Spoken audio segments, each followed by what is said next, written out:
Mixed by Rishi Raj RRT। माथावा से उठल हमरा माई के हाथ हो, लोगवा ताना मारे हमके कहे लाया नाथ हो। हे बाबा कैसे से देखलो काहे किसन के डीजे दिपेश बाबू रमगढ़वा।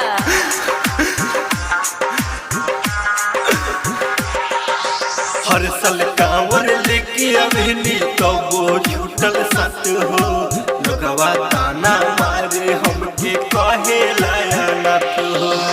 बोला बोला बाबा बैद्यनाथ धाम की।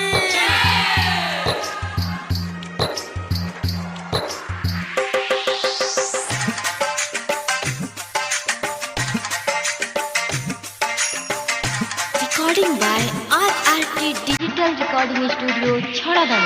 डीजे दिपेश बाबू रमगढ़वा।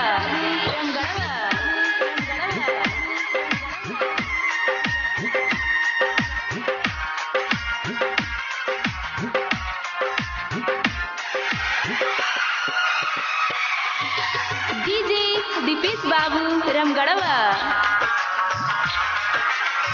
तोहरो त करत रहली दिन रात पूजाई, कांवर लेके बाबा हर साल दुआरी तोहरा आई। तोहरो त करत रहली दिन रात पूजाई, कांवर लेके बाबा हर साल दुआरी तोहरा आई। बोल बम बोली कांवर लेके डोली, बोल बम बोली कांवर लेके डोली।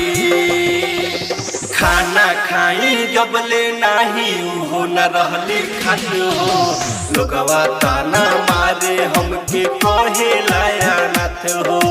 माथावा से उठल हमरा माई के हाथ हो, लोगवा ताना मारे हमके कहे लाया नाथ हो। बोला बोला बाबा काशी विश्वनाथ की।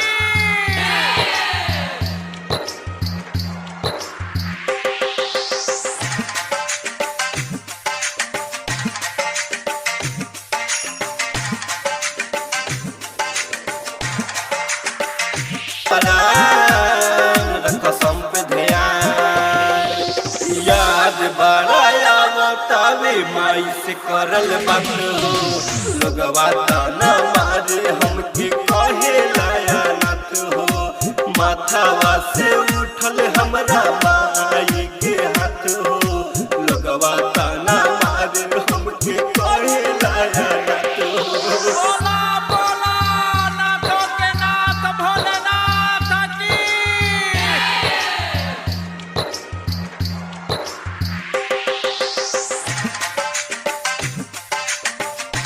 Recording by RRT Digital Recording Studio छड़ादन।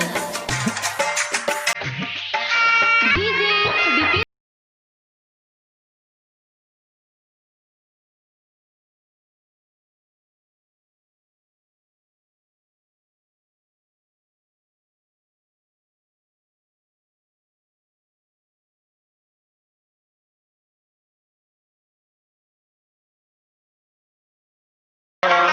Rajesh राजधानी के सतबा में छूटल, राइटर रविंदर से दुनिया बरसल। राजेश राजधानी से सतबा में छूटल, राइटर रविंदर से दुनिया बरसल। ऋषि मर जाई हो कुछ कर जाई हो, ऋषि मर जाई हो कुछ कर जाई हो। ध्यान से सुन लो बाबा हम कहिल जवन बात हो, लोगवा ताना मारे हमके कहे लाया नाथ हो। माथावा से